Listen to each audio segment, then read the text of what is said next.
Sometimes a UFO case will feature elements that science tells us are impossible. But then you look a little deeper and science tells us, guess what? It turns out that this is possible.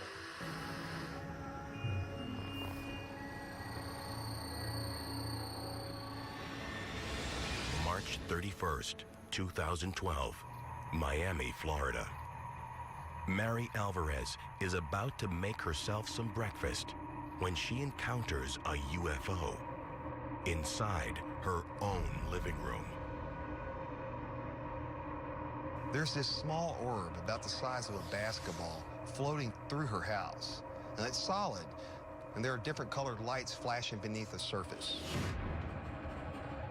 Think about it. This is a miniature flying saucer inside her home. Is this some kind of drone or something, or could there even be tiny pilots in there? No matter how you look at it, it's definitely a weird thing to encounter before your first cup of coffee. She's making a mental note of everything.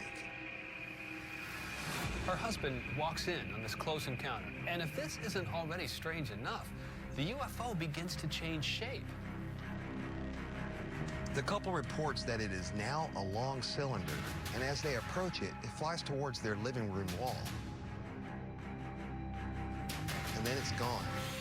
Well, what just happened? Did it blast a hole through the wall to make an escape? No, the wall's perfectly intact. According to the couple, the UFO phased through their living room wall. In other words, it passed through a solid, like a ghost.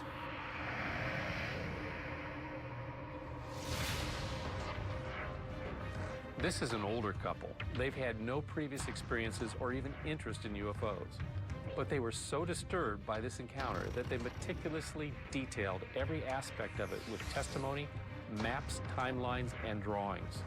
And their account stays remarkably consistent throughout. In fact, they initially weren't even looking at this as a UFO encounter. They didn't know what to call it. They didn't even contact MUFON until a few months later, after a second incident.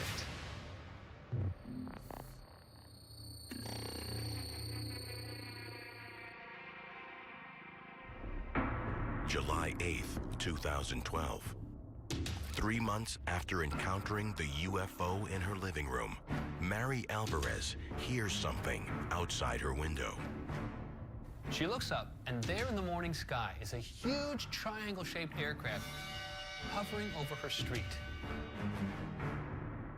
She's trying to figure out what this thing is, and then there's this piercing noise in the sky.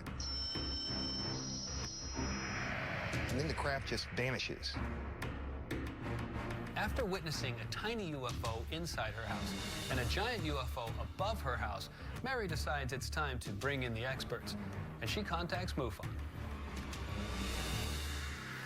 MUFON also has additional reports of small UFO-like orbs sighted in the immediate area from 5 other witnesses, occurring within a few months of these incidents, and it turned out to be a very fascinating investigation. Remember, Mary's UFO encounters began when a tiny craft appeared to phase through the wall of her home. Now, we assume that it's impossible for solids to pass through each other like ghosts, but it might not be as impossible as it sounds. In 2005, researchers announced the possibility of supersolids. Microscopic solid materials capable of passing through each other without being compromised. With the discovery of supersolids, is it really a stretch to think that an advanced culture may have perfected this technology to the point where a UFO could phase through walls unharmed? And that's the amazing thing about these cases of UFO superpowers. We start to get hints that there's so much more out there than ever thought possible. These stories of teleportation, invisibility, and time travel may offer a glimpse of the amazing technology our own future will hold. Could the secret to unlocking our limitless potential be waiting to be uncovered somewhere in the files of Hangar 1?